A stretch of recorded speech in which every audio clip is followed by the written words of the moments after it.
Love Serye TV. Paano ang sugat ng puso? Tunghayan na po natin ang ikatlong bahagi. Mang Zubiri, basa ko habang kaharap ang diary ni Papa. Zubiri, Zubiri. Read ko dun sa kantin, 3 Zubiri daw sila. Pero sabi naman ni Steve mga 10 yung Zubiri na nag-aaral sa school. Hindi ko alam kung sino sa 10 ang may pangalan na Max. Basta ang alam ko lang ang lalaki at ka-birthday ko. Possible ring grade 11 na siya ngayon. Di kaya isa sa 3 na pinagbugbugan. Isa rin sa 3 yung lalaking nakita ko sa simbahan at yung tumapik sa nakapulot ng panyo ko. Yung sinabihan kang gwapo. Siya rin yung may malalang pasa kanina. Oo, tama. Di kaya siya itong Zubiri na hinahanap ko? Possible rin yun. O baka naman senyales yun na pinagtagpo ulit kami ng tadhana. Charot. Ano tong teleserye lang? Pero feel ko talaga siya yun eh. Yung unang kita ko sa kanya para akong binuhusan ng mahika na hanggang ngayon andito pa rin. Sana nga siya yun. Di kaya tadhana nga to. Yung tipong unang labas mo pa lang sa mundo, may isang tao nang sumabay sa'yo. Ngiti-ngiti mo dyan. Biglang sabi ng kung sino. Tito, masayang bati ko dito na niyakap ko siya. O bitaw na, matanda na ako. Biglang tawa niyan sagot sa akin kaya bumitaw na ako. Kailan pa kayo dumating? Kanina lang. Andun yung tita mo sa kwarto natutulog pa. Naku, ayaw ko nung gisingin yon. Huwag mo talagang subukan. Tita Kara, yung nakababatang kapatid ni Papa. May pamilya na rin siya ngayon, pero wala pa silang anak. Higit 4 na taon na silang kasal. Pinagdarasal ko nga sana mabigyan sila ng kahit isang anak man lang. Para naman di ba makumpleto yung karaniwang pangarap natin na isang pamilya. May ama, ina at saka anak. Hinduism is the world's 3rd largest religion with around 15% of the entire population practicing the Hindu faith. Seryosong report ni Steve habang nakaharap sa amin dun sa platform. Iba rin tong batang to. Akala mo talaga puro kalokohan lang yung alam, pero usapang pag-aaral, nag-iibang tao na. Napalingon ako sa likod kung saan siya nakaupo.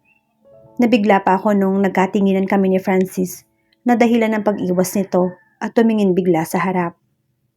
Napakibit-balikat na lamang ako.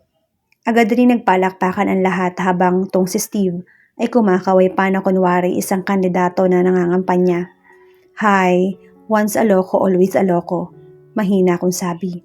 Ang gwapo niya pala pag matingnan mo ng matagal. Mahinang sabi ni Chin na kala mo hindi ko narinig. Parang hindi ko napapansin na may lihim tong pagtingin dun sa mokong na yon na ngayon nakikipagbiruan pa kay ma'am.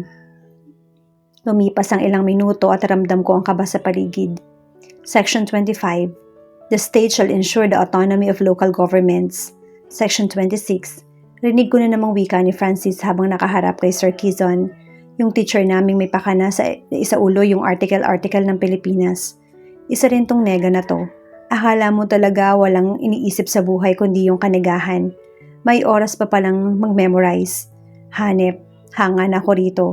Hoy, hindi yung hanga na iba ha. Humanga lang kasi ako hindi niya nakalimutang may recitation pala kami, diba? Nung lumabas na si Sir, agad nang napasubsob sa desk yung katabi ko. Hey, naluloka na talaga ako sa article 2 na yan. Lokohin mo rin para fair kayo. Agad namang siyang bumangon at tiningnan ako ng masama. Nagpanggap lang ako kunwaring walang nakita. Uy, Kay, biglang tawag ng kung sino sa likod. It's either Steve or Francis. Pero never pa akong tinawag nung nega kaya sure akong si Steve to. Hinarap ko na lang siya na nakangiti. Kaya lang, nagkamali ako ng inaasahan. Oh, ano sa atin? Walang ganang tanong ko kay Francis. Ba't mo hinahanap yung mga Zubiri? Bakit may kilala ka ba? Hoy, ano yan? Sino Zubiri? Hi, Kay. Biglang sulpot ni Chin. Hindi ko na lang siya sinagot. Tingnan mo to. Tutulungan ka na nga eh. Inis na sagot ng nega sa akin. May kailangan lang akong itanong sa kanila. Marami sila nag-aaral dito pero 5 yung kakilala ko. Mahinahon na kwento ni Francis. 5 lang yung kilala niya. Ang alam lang halos magkaedad kami. Kung ka-age natin? Mga 4 siguro. 3 lalaki tsaka 1 babae. Ano ba kasing kailangan mo doon? 3 lalaki? Tama yung nakita namin kahapon. Tsaka yung gwapo pa rin. Di ba ikaw yung katabi ko kahapon? Anong ako? Tong babaeng to kaya? Agad na turo niya kay Chin na natutulog. Hi, eto na lang. Nakita mo naman siguro yung 3 lalaki na may pasa sa mukha. Nung uwian na, tama? May pasa. Ang alam ko lang may kaaway kahapon sina Alex, Max at Rex. Wait, ano nga binanggit niya? Pakiulit nga nung sinabi mo. May pasa? Ang alam ko lang, aray. Ano ba? Agad ko siyang nahampas nang wala sa oras dahil inulit niya talaga yung tamang sinabi nito. Yung pangalan yung sabi ko. Hey, nakalimutan ko yatang may kanigahan tong kausap ko. Okay, Kay. Patience. Si Alex, Max at Rex. Ano, okay na? Gusto mo ulitin ko pa? Hindi na. Salamat ng marami sa info ha. Sarkastikong sabi ko dito at tumalikod na. Ayun, sa negang yon. Yung 3 nakipagsuntukan ay sina Alex, Max at Rex. Yung name naman sa diary ay Max Zubiri. Alex, Max, Rex. Posibleng yung Max nga ang hinahanap ko. Oo, tama. Ang dapat ko lang malaman ay kung sino yung Max sa 3. Dahil obvious naman na siya tong Max na ito.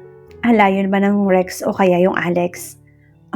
Parang excited na ako malaman kung sino dun ang Max. Sana lang talaga tama tong kutob ko. Sana siya yung Max na hinahanap ko. Kakalabas lang namin ng AVR sa last period namin nang hindi ko na malayang may tumatakbo sa mismong paglabas namin ng pinto. Kaya napaatras ako. Ano ba yun? Rinig ko na lang na sagaling sa kung saan na dahilan ng pagkaipit ng lahat. Mukhang siya yata yun. Bigla ko na lang sabi nung magmamadaling tumakbo yung lalaking gusto kong makilala. Sinundan ko siya ng tingin na ngayon paakit ng hagdan. Naku, sorry sa inyo. Paumanhin nung isa habang may sumusunod pang isa sa kanila. Yung 3 yun talaga, hindi na nagtanda. Gusto pa yata ng isang warning. Wika naman ng isang kaklase nang tuluyan na kaming makalabas ng pinto. Oh, nakita mo yun? Sila yung 3 subiri na tinatanong mo. Biglang sulpot ni Francis habang busy kakaayos ng backpack nito. Oo nga, sila nga yun. Umuna na ako maglakad. Ano ba kasing meron sa mga yon? Tanong niya pa uli na hindi ko naman sinagot. Hoy pre, antay nga. Pinagpalit mo na ba kami sa Kay na yan? Uy Kay, hindi ka masyadong excited umuwi no? Nilingon ko lang sila at inayang maglakad. Si Max yung medyo tisoy na parang leader ng 3. Si Alex naman yung pinakamabait sa kanila, habang si Rex yung lapitin ng babae, pati bakla. Natatawang kwento ni Steve. Pero hindi mo pa rin sinasabi kung anong kailangan mo sa 3 yon. Tanong ni Francis nung paliko na kami. Sila pala yung nakipagbubugan. Ang astig ha, sabi ni Chin na ikinahinto ng 2. Anong astig doon? Sabay nilang tanong. Ay, aray, kailangan talaga duet. Iritang tanong ni Chin habang tinatakpan pa yung tenga. Nako, dito na lang kami, bye sa inyo. Paalam ko sa 2 at hinablot ang isang babae. Ilang sandali pa'y bigla namang nagtanong tong isa. Siguro crush ka nung Francis. Napahinto ako sa di ka nais-nais na narinig. Hoy, kilabutan ka nga. Sagot ko sa kanya na parang isang kamalian yung tanong. Sus, kunwari ka pa, huwag ka nang mahiya, uy. Hindi no, tsaka ikaw, kala mo naman hindi ko napapansin na type mo si Steve. Pagkasabi ko noon, agad siyang tumahimik at nagpatuloy sa paglalakad. Halata na ba ako? Napahinto na lang ako sa sinabi nito. Si Steve talaga? Joke lang yun eh. Pero at least diba, umaamin ka rin. Sabi ko rito na siya namang kinatakip ng 2 kamay sa mukha. Nag-blush ang bruha. Steve pala ha? Pero hindi talaga eh. Kay Francis pa rin ako. Bet ka nun. Sabi niya pa ulit na ikinairit ako. Yuck, Francis talaga. Diyos ko naman baka mahimatay na ako kakaaway sa negang yon. Ayaw ko pa na masundan yung World War II. Tigilan mo nga yung Francis. Tsaka may iba na kong gusto. Talaga? Sino? Aber? Ha? Basta subiri yung last name. Biglaan kong sabi, ba't ba kasi pala tanong tong babaeng to? Pero mas okay na rin yon, kesa naman maisipan pa niyang banggitin yung negang yon. Late na ako nagising, kaya hindi na ako magtataka kung bakit kanina pa ring nang ring yung phone ko. Miss, panyo mo? Biglang sabi nung kung sinong papasok ng gate. Ikaw na naman? Tanong ko doon sa lalaking minsan na rin nakapulot ng panyo ko. At pag sinuswerte ka nga naman, isa sa 3 zubiri. Tumawa lang ito. Ano nakakatawa? May muta kaya ako? Oo, ako na naman at ikaw rin ulit. Bigay niya sa akin ng panyo. Salamat. May ilang nasabi ko at naglakad na sana. Miss, I'm Alex. Alex Subiri. Nabigla ako na magsalita itong muli. Mukhang tadhana talaga yata ang nag-udyok para maglapit sa tatlong Subiri. I'm Kay. Sagot ko sa kanya at tinahak na ang daan papunta sa room. Okay, kilala ko na yung isang Subiri. Mas kinabahan tuloy ako kung sino yung Max sa dalawa. Yung gwapo kaya o yung sinasabi ni Steve na lapitin ng bakla. Pagdating ko ng room, akala ko sunod-sunod na yung swerte ngayong araw. Akala ko lang pala. You're late. Biglang sabi ng teacher namin sa Introduction to World Religion and Belief System. O diba, nagawa pang i-spell ng tama kahit late na. And you too, Mr. Mendez. Dahil sabay kayong na-late. Kayo yung pair sa research paper nyo. Po? Sabay na tanong namin ni Francis. Nako, pag minamalas ka nga naman. Ano, may problema? Or else I will mark you. Okay na po, ma'am. Bigla akong sabi at tinahak yung pesto ko. Nadatnan ko si Chin na pinipigilan yung pagngiti. Para tong tanga. Pag-ibig na kaya, pareho ang nadarama. Ito ba ang simula? Mahinang kanta nito pagkaupo ko't inirapan ko na lang siya. Okay, bring your partner dito sa harap. Kailangan niyo pumili ng dalawang religions. Fall in line nang di tayo magkagulo. Sabi ni ma'am na nandun sa harap. Napakunot na lang yung kilay ko at sinunod yung instructions nito. Umuna na ako maglakad at di na inhintay yung malas kong kapartner. Sa lahat ba naman kasi ng pwedeng malate, yung Francis pa. Sabi daw bring your partner but hindi mo ako hinintay. Biglang sulpot ni Francis kaya hindi ko na siya sinagot.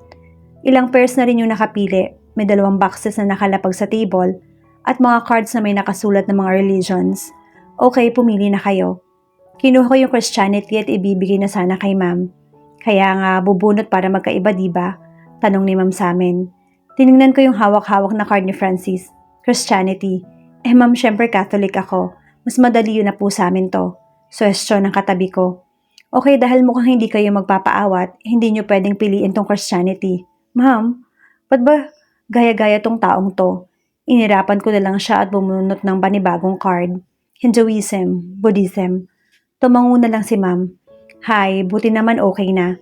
Grabe, pipili pa lang ng topic mukhang hindi ko na yata kaya. Research paper. Kailangan daw namin na i-compare ang magkasulungat na religions. So may kanya-kanya kaming pinaglalaban, pero isang work lang yung isasubmit namin by pair. Nako, kung dati favorite kong i-spell tong subject na to, pero ngayon parang nakalimutan ko na yata. Deadline last week of July. Last week? 12 na ngayon ah. May 2 weeks na lang kami. Next week din yung exam. Anak nang, hindi naman pwedeng sa last week pa kami gagawa. Thursday na ngayon ah. Next Monday and Tuesday na yung examination. O paano to? Biglang lapag ni Francis ng card. Anong paano to? Tayo ho yung gagawa. Inis na sagot ko sa kanya. Ewan ko ba, simula na makilala ko yung taong to. Madalas na akong ma-high blood. Alam mo kasi wala pong tayo. Sabi nito na kinagulat ng diwa ko. Rinig ko naman yung pinipigilan tawa ni Chin. Bakit may sinabi ba ako? Wala naman. So ikaw at ako gagawa, okay? Maliwanag? Hay, bagay talaga kayo. Malakas na tawa nitong katabi ko. Iyo, sabay na pandidiri naman ng nega at buti naman bumalik na sa pesto niya. Dito ka na lang ha, dadaan muna ako ng kantin. Paalam ko kay Chino na kababa na kami ng hagdan. Sama na lang ako sa'yo. Awat niya sa akin. Hay, tara na nga. Aya ko na lang sa kanya. Kaya lang nung pumasok na kami ng kantin, bigla na lang naming nakasalubong yung 3 taong hindi ko inaasahan. Nakangiti pa yung isa na palagi nakapupulot ng panyo ko. Yumuko na lang ako at pinagpatuloy yung paglalakad. Kay, right? Kay, tinawag kong opa. Biglang siko ni Chin sa akin. Agad ko na lang nilingon kung saan nakatayo si Alex. Nagkita rin tayo. Ang mga cousins ko pala, si Rex at si Max. Hindi ko alam pero agad namang bumilis yung tibok ng puso ko nang tumingin yung Max sa akin. Akala ko matatapos tong araw na to na puro kamalasan. Mukhang nagkamali yata ako. Hi, I'm Rex. Biglang abot ng kamay nung isa na kapansin-pansin pa ang kulay silver nitong kwintas. Kaya tinanggap ko rin. Max, abot rin ang kamay ng taong nais ko nang makilala dati pa. Ang ganda talaga ng mga mata nito. Kahit bakas pa rin yung sugat sa kaliwang panga. Parang gusto ko na yatang lumipad at libutin ang mundo sa di ko malaman na dahilan nung maramdaman ko ang paglapit ng mga balat namin. Sa wakas, nagtagpo na rin tayo. Sabi ko sa sariling isip. Eto naman yung best friend ko, si Chin.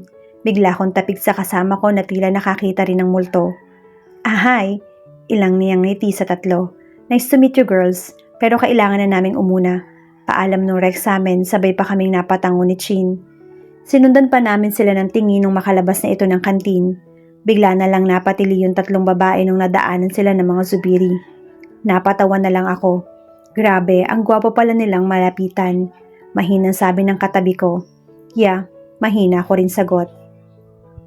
Pauwi na kami pero hindi ko pa rin talaga matanggap na kompleto na yung pinoproblema ko sa mga subiri. Iba rin talaga yung mahika ni Lord.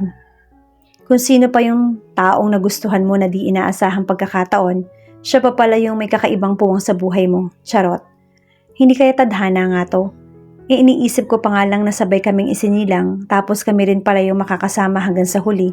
Parang ikamamatay ko na. Mukhang kayong tanga. Agad na basag ng kung sinong walang hiya. Si Steve lang pala. Excuse me, Kay. Hinihiram ko lang yung best friend mo kasi may pag-uusapan lang kaming sobrang importante. Paliwanag ni Steve sa akin na kinaladkad si Chin. Sus, yung isa naman hindi nagpapigil. Gusto niya rin Magagawa ko. Tara na? Ho? Bigla akong lingon sa pinanggalingan ng boses. Oo, tara na.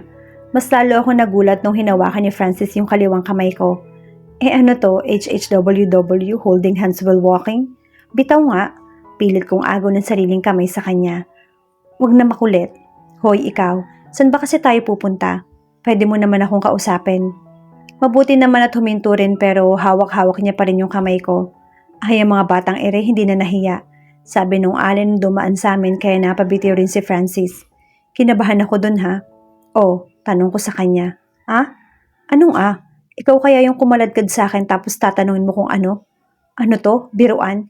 Inis kong tanong sa kanya. Ang pangit mo. Agad niya sabi at umunang maglakad. Hoy, anong sabi mo? Hoy Francis, patuloy pa rin to sa paglalakad. Hoy Francis, tumigil ka nga. Nilakihan ko na yung hakbang ko, hindi ko naman kasi alam na may lahing kabayo pala tong nega na to. Pag talaga ako nagalit sa'yo, hoy. Ayaw talaga Francis! Sigaw ko na dahilan ng paglingon ng iilang tao sa daan. Kuya, hintayin mo naman yung girlfriend mo ha? Biglang sigaw ng isang estudyante na tinatawanan rin ng kasama niya. Naku, ba't ako napunta sa mundong to? May galit siguro yung araw sa akin ngayon. Masyado akong trip Akala ko pa naman uuwi na ako nakangiti pero yun pala. Ang tagal mo kasi. Ayun, hindi rin kasi makatiis ni kuya. Biglang hablot ni Francis na hindi ko man lamang inaasahan. Rinig ko pa rin yung tuksuhan doon sa sumisigaw kanina. Napayuko na lang ako sa hiya. Ano ba kasing naisip nitong isang to? Hindi ko na gusto tong pinaggagawa niya ha. Dumaan kami sa isang coffee shop. Pagkaupo namin doon, nilabas niya agad yung laptop nito. Baka sabihin mo puro kalokohan yung alam ko, eto na. Pakita niya ng laptop sa akin. Ano yan? Laptop? Akma ko na siyang babatukan nung tiningnan ko ng masama. The research paper natin, sa'yo tsaka sa akin, kasi wala naman tayong diba? Tanong niya sa akin na parang may dinadaramdam sa buhay. Aw, ang sakit nun. Ba't parang pamilyar yung boses na yon? Paglingon ko sa gilid. Hoy Steve, andito lang pala kayo. Hindi na lang tayo nagsabay kanina. Sabi ko sa kabilang table. Sa likod lang ng mismong katabi namin, kaya siguro hindi ko napansin. Malay ko bang may date kayo? May meeting pala. Naku, pasalamat ka, malayo ka sa akin ng ilang inches. Tinignan ko naman yung kasama niyan parang nakakita ng multo. Akala mo talaga hindi maingay.